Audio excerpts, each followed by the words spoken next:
بسم اللہ الرحمن الرحیم۔ اسلام کے ابتدائی دور میں مدینہ کی گلیوں میں ایک ایسی عورت تھی جو بہادری، ایمان اور قربانی میں منفرد تھی۔ وہ تھی نصیبہ بنت کعب رضی اللہ عنہا، جنہیں ام عمارہ رضی اللہ عنہا کے نام سے جانا جاتا ہے۔ ایک عام خاندان سے تعلق رکھنے والی مگر غیر معمولی شجاعت اور علم کی مالکہ تھی۔ زندگی ایک جامع مثال ہے کہ اسلام نے عورت کو عزت، علم اور میدان جنگ میں شراکت سے نوازا۔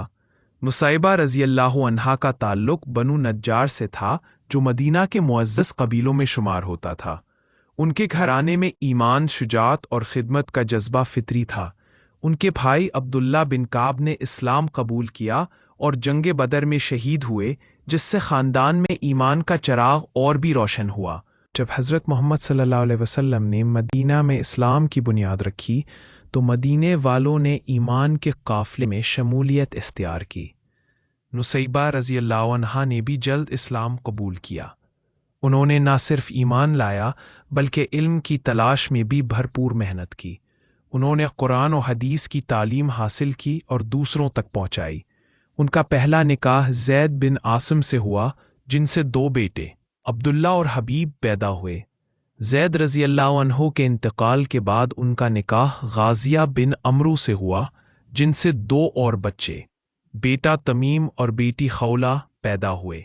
انہوں نے گھر کی ذمہ داریاں نبھانے کے ساتھ ساتھ دین کی خدمت اور بچوں کی تربیت میں کوئی کمی نہ چھوڑی۔ نصیبہ رضی اللہ عنہا اکثر میدان جنگ میں زخمیوں کی مرہم پٹی، پانی پلانے اور خدمت دین میں پیش رہتی تھیں۔ مگر جنگ احد 655 عیسوی کا دن وہ دن تھا جس نے ان کا مقام ہمیشہ کے لیے تاریخ میں بلند کر دیا۔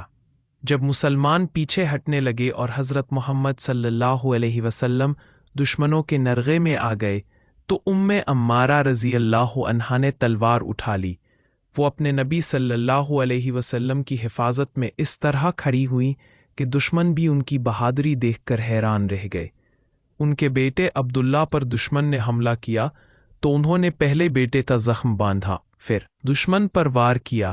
اس جنگ میں ان کے جسم پر 13 گہرے زخم آئے، جن میں سے ایک زخم گلے پر تھا جو 1 سال تک بھر نہ سکا۔ حضرت محمد صلی اللہ علیہ وسلم نے ان کی طرف دیکھا اور فرمایا، جو شخص چاہے کہ آج ایک جنتی عورت کو دیکھے وہ ام عمارہ کو دیکھے۔ پھر نبی صلی اللہ علیہ وسلم نے ان کے لیے دعا فرمائی، اے اللہ، ان کے اہل خانہ کو جنت میں میرا رفیق بنا۔ ان کے دونوں بیٹوں نے دین اسلام کے لیے اپنی جانیں قربان کیں۔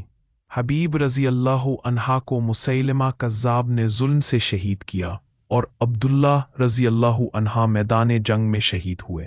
نصیبہ رضی اللہ عنہا نے یہ دونوں دکھ بھی صبر کے ساتھ قبول کیے اور کہا، اگر میرے بیٹے شہید ہو گئے ہیں تو وہ دین کی خاطر شہید ہوئے ہیں اور میں اس پر اللہ کا شکر ادا کرتی ہوں۔ حضرت محمد صلی اللہ علیہ وسلم نے ان کے پورے خاندان کے لیے جنت کی دعا فرمائی۔ حضرت عمر رضی اللہ عنہ کے دور خلافت میں ام عمارہ رضی اللہ عنہا کو ریاست مدینہ کی خاتون وزیر خزانہ مقرر کیا گیا۔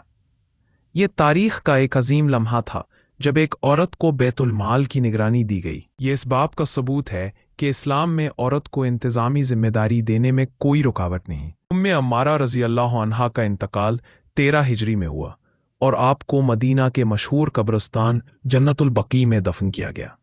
ان کی پوری زندگی ہمیں سکھاتی ہے، ایمان سب سے بڑی طاقت ہے اور صبر ہی ہر آزمائش میں کامیابی کی کنجی ہے۔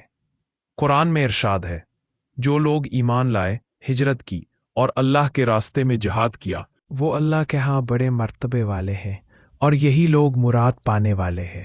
آیت نمبر 20۔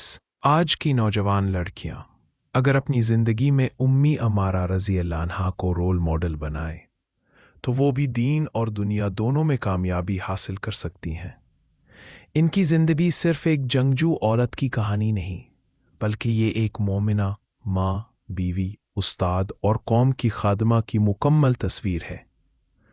اللہ ہمیں امی عمارہ رضی اللہ عنہا جیسا ایمان، صبر، قربانی اور جذبہ عطا فرمائے۔ آمین۔